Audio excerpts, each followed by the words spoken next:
बिस्मिल्लाहिर्रहमानिर्रहीम, अस्सलाम वालेकुम। ख़बर यह है जनाब के तहरीके इंसाफ को तोड़ने के लिए जो सबसे बड़ा खेल था उसका इख्तिताम हो गया है, ड्रॉप सीन हो गया है। आपने देखा इस्तेहकाम पाकिस्तान पार्टी बनाई गई और अभी तो मामला यहीं तक पहुंचा था कि एक और तरफ से लीगल नोटिस आ गया था कि जी ये तो नाम हमने पहले रजिस्टर करवा लिया हुआ है, आप कोई और नाम रखें। लेकिन अब शायद ये जो लीगल नोटिस है इसका जवाब देने की ज़रूरत ना है, क्योंकि इस्तेहकाम पाकिस्तान पार्टी बाकायदा अपने वजूद में आने से पहले ही ख़त्म होने जा रही है। असदुल्ला खान साहब ने खबर दी है कि हो सकता है कि आने वाले दिनों में एक प्रेस कॉन्फ्रेंस हो जाए, बहुत भरपूर तरह की प्रेस कॉन्फ्रेंस होगी, बड़ी अहम शख्सियात इसमें आपको नज़र आएंगी और इस प्रेस कॉन्फ्रेंस में दो ही चीज़ें हो सकती हैं, रास्ते दो ही बचे हैं बस, इसके अलावा और कोई रास्ता नहीं है। ये जो जहांगीर तरीन साहब ने लोग इकट्ठे किए थे उसकी सूरत हाल ये बनी है कि मेन टास्क तो ये था कि तहरीके इंसाफ को तोड़ना है, तहरीके इंसाफ के लोग लेकर आने हैं, और ख़्याल ये था कि सारे के सारे आ जाएंगे, सिर्फ इमरान खान पीछे रह जाएंगे और वो नाअहल हो जाएंगे, गिरफ्तार हो जाएंगे, मामला ख़त्म हो जाएगा। लेकिन हुआ ये कि चंद नाम जो आए वो इलेक्टेबल्स भी उस तरह नहीं थे और अब वो फ़ोन भी नहीं सुन रहे। हत्ता कि महमूद कियानी साहब जो सबसे पहले छोड़कर जाने वालों में थे, 26 साल से इमरान खान साहब के साथ थे, जिन्होंने कहा मैं सियासत ही छोड़ रहा हूँ, और फिर उन्होंने सियासत में एंट्री की, मुख्तलिफ मुलाकातों में साथ रहे। अब हुआ यह है कि उन्होंने जहांगीर तरीन साहब को बताया है कि तरीन साहब बहुत बुरा तरीन हुआ है हमारे साथ, कि फ़ोन ही नहीं उठा रहे लोग। यानी आप ये सोचिए कि कहा जा रहा था, जो मीडिया को बुला कर दिखाया गया जी इस्तेहकाम पाकिस्तान पार्टी बन रही है, आपने देखा उसमें जहांगीर तरीन, अलीम खान, दीगर लोग थे, आपने देखा उसमें साबिक गवर्नर सिंध इमरान इस्माइल थे, अली जैदी थे, फवाद चौधरी भी छुपे छुपे बैठे थे, और फयाज हुसैन चौहान थे, फिरदौसा शेवान साहिबा थी, सब लोग थे। अब आमिर कियानी साहब ये कह रहे हैं कि जी ये हमारे तो फ़ोन नहीं उठाए जा रहे, दर्जनों लोग हैं, फ़ोन करते फ़ोन नहीं उठाते, लोग नज़र नहीं आ रहे, जो पार्टी की तरफ से ओहदेदार बनाने थे वो लोग खुद ओहदेदार बनने को तैयार नहीं हैं, जो काबीना का हिस्सा है वो काबीना नहीं छोड़ रहे, ओन चौधरी साहब अभी भी काबीना में हैं, इसी तरह लंगड़ियाल साहब है वो भी काबीना में है शहबाज शरीफ की। अब इसके साथ साथ ये हो रहा है कि महमूद मौलवी साहब जो सबसे पहले छोड़कर जाने वालों में थे, कौमी असम्बली के मेंबर बने और वो प्रेस कॉन्फ्रेंस में भी साथ नजर आए, अब वो भी महमूद मौलवी साहब भी कह रहे हैं, ये वक्त आ गया है कि वो कह रहे हैं कि जी हमने तो ज्वाइन ही नहीं की इस्तेहकाम पाकिस्तान पार्टी, आप दिखा दें। और कह रहे हैं ना मैं, ना इमरान इस्माइल, ना अली जैदी, ना फवाद चौधरी, हमने तो बाकायदा ज्वाइन ही नहीं की। अब अगर तर्जुमान की बात करें, फयाज हुसैन चौहान साहब कहते हैं जी ये तो मर्जी से आए थे, सारे बिठाए थे, ये क्यों मुंह छुपा रहे हैं। ये हाल हो गया है, चूंकि जो फीडबैक आ रहा है, वोट बैंक नहीं टूट रहा, इन लोगों का वोट बैंक है नहीं, बहुत ज़्यादा मसाइल हैं, खैबर पख्तूनख्वा से जो लोग अभी तक तोड़े हैं वो भी कोई ख़ास लोग नहीं हैं, फिर वो भी अगर बने तो वो तहरीक इंसाफ के वोट से बने थे। परेश खटक साहब आपको एक्टिव नजर नहीं आ रहे, जो आ गए वो पछता रहे हैं, नए लोग आ नहीं रहे। तो प्रेस कॉन्फ्रेंस में सिर्फ दो रास्ते हैं, एक तो ये बड़ी प्रेस कॉन्फ्रेंस होगी, लेकिन इसमें होगा सिर्फ ये कि जी या तो ये कहेंगे हम नून लीग में जम हो रहे हैं, या जी हमारी कोई सीट एडजस्टमेंट हो रही है। दोनों तरह से बर्बादी है, दोनों तरह से बर्बादी है, क्योंकि आज जो इंट्रा पार्टी इलेक्शन हुआ नून लीग के अंदर, वो इतना मज़क्का खेज है कि जिस तरह के इलेक्शन भी पाकिस्तान में यही चाहते हैं कि पूरा खानदान सिर्फ आपको नजर आता है, वहां आप देख लें, आप जितने मर्जी सीनियर हैं, आपकी कोई औकात नहीं है। सदर शहबाज शरीफ बिला मुकाबला, कायद तो ताहयात नवाज शरीफ हैं ही, उनकी बेटी अब चीफ ऑर्गेनाइजर, सीनियर नायब सदर, जो उनको प्रोटोकॉल दिया गया आने जाने के लिए, वो मीडिया में चल रहा है, मेन मीडिया तो आपको दिखाएगा नहीं, सोशल मीडिया पे किसी ने जरूरत की है, पता नहीं कितनी गाड़ियां, कोई सरकारी होता नहीं है, लेकिन ओ हो गाड़ियों का, सरकारी गाड़ियों का एक काफिला है जनाब। फिर जनाब इसहाक डार साहब समधी हैं नवाज शरीफ साहब के, और शहबाज शरीफ साहब ने कहा है कोई जुर्रत ना करे, बर्दाश्त नहीं किया जाएगा, इसहाक डार के खिलाफ कोई आदमी बात करेगा हम बर्दाश्त नहीं कर सकते, शहबाज शरीफ ने कहा है, क्योंकि जाहिर है कि नवाज शरीफ का हुक्म आया होगा, चूंकि उन्होंने जो मुल्क के साथ कर दिया है ना इसहाक डार ने, उनका नाम पाकिस्तान की तारीख में हमेशा लिखा जाएगा। खबरदार किसी ने बात की, यानी मिफ्ता इस्माइल फारिग, शाहिद खान अब्बासी फारिग, क्योंकि वो पहले दिन ही फारिग हुए जब उन्होंने कहा जी मरीम साहबा जो है वो होंगी लीडर, लेकिन मैं अपना लीडर इमरान मियां नवाज शरीफ को मानता हूँ।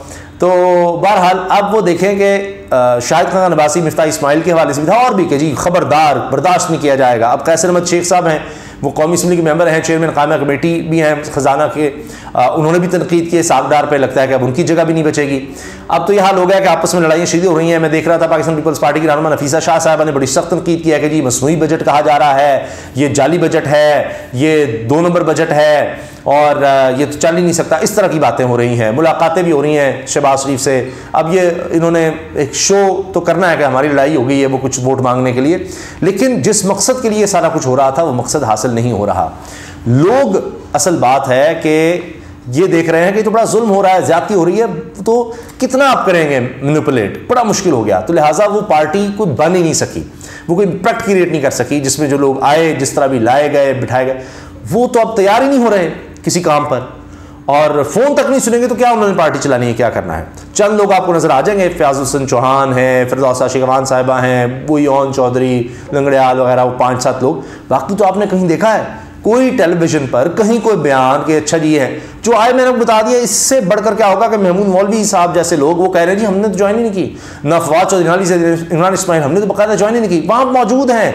जो पहला रात को जनाब खाना हुआ जनाब उनके घर पर, जहाँ अलीम खान के घर पर जहाँ जहांगीर तरीन भी पहुंचे थे, वहां पर लिजादी सब तकरीर करते हुए पाए गए, छुप कर कहीं कमरे में बैठे फवाद चौधरी भी पाए गए। अगले दिन जनाब जब उसके बाद बाकायदा पार्टी अनाउंस होती तब भी थे, लेकिन वो कह रहे हैं हम भाग रहे हैं, हमारा तो कोई चक्कर ही नहीं है। ये हाल हो गया है। अब आप देखें और खबर सुन लें कि इनके तो अपने मामलात नहीं सुलझ रहे, इन्होंने क्या करना है। तो या तो अब यह है कि कुछ लोग वापसी के लिए कोशिशें कर रहे हैं कि दोबारा वापस ले लिया जाए। आपने देखा कि परवेज़ खटक ने भी जो प्रेस कॉन्फ्रेंस में उसमें पार्टी छोड़ने का नहीं कहा, असद उमर की तरह उन्होंने ओहदा छोड़ने का कहा। फिर असद कैसर तो बोले ही नहीं, अब असद कैसर के घर भी छापा, दीगर जो लोग अभी तक नहीं छोड़कर आए उनके घर छापे पड़ रहे हैं। अगर वो प्रेस कॉन्फ्रेंस कर देंगे तो शायद छापे ना पड़े। प्रेस कॉन्फ्रेंस का सिलसिला भी रुक गया है, वो भी काउंटर प्रोडक्टिव हुआ, तो अब वैसे ही वैसे ऐलानात करवाए जा रहे हैं, छोड़ दो ये हो। तो खाली छोड़ देने से क्या होगा कि जी हमने ऐलान कर दिया, बस कहानी ख़त्म। अब इलेक्शन में जाए या ना जाए, और तब तक तो नहीं जाना जब तक 100% यकीन हो जाए कि जनाब इलेक्शन में हमारी जीत है। जिस तरह की मर्जी रिगिंग करनी पड़ जाए वो सब कबूल है।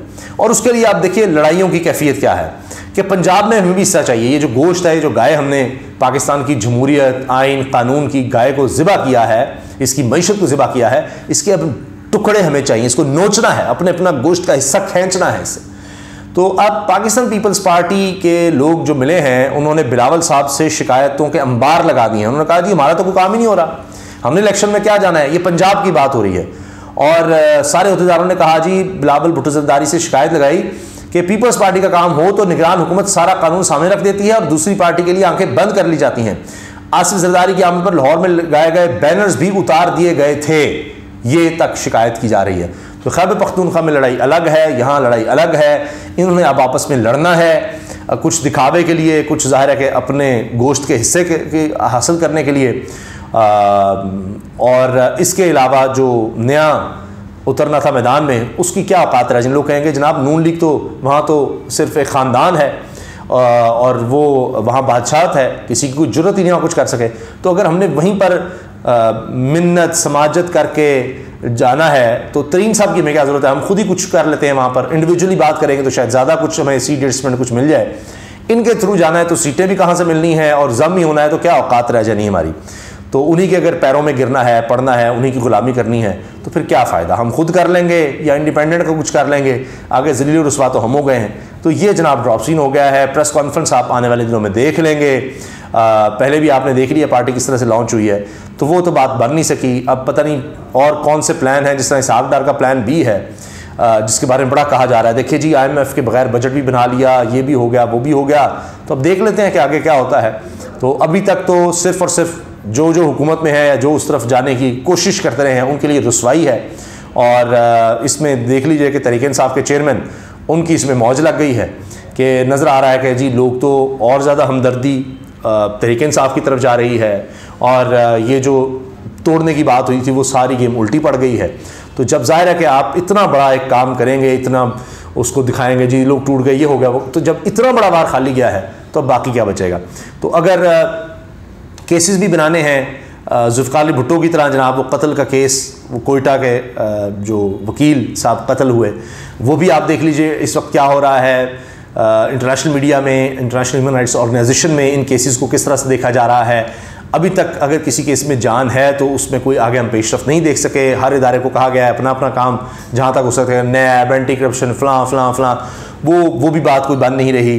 अदालतों में अगर कोई जज रिलीफ देता है या कोई बात करता है तो उसके ख़िलाफ़ भी बात आ जाती है। फिर जजेस भी कहते हैं नहीं प्रेस कॉन्फ्रेंस ही कर दें, अब तो सब्र की तलकीन सब करने लगे हैं। तो लोग ये सब देख रहे हैं और अगर फ्री एंड फेयर इलेक्शन हो गए तो मैं आपको यकीन दिला रहा हूँ कि उनमें आप देखेंगे कि लोग अपने गुस्से का ये जो कुछ मईशत के हवाले से आइन, सियासत, कानून, अखलाकियात, ये जो कुछ हुआ है, आप देखिएगा कि लोग इसमें बदला भी लेंगे, अपना फ़ैसला भी सुनाएंगे अगर किसी हद तक भी फ्री एंड फेयर इलेक्शंस हो गए तो। अल्लाह हाफ़िज़।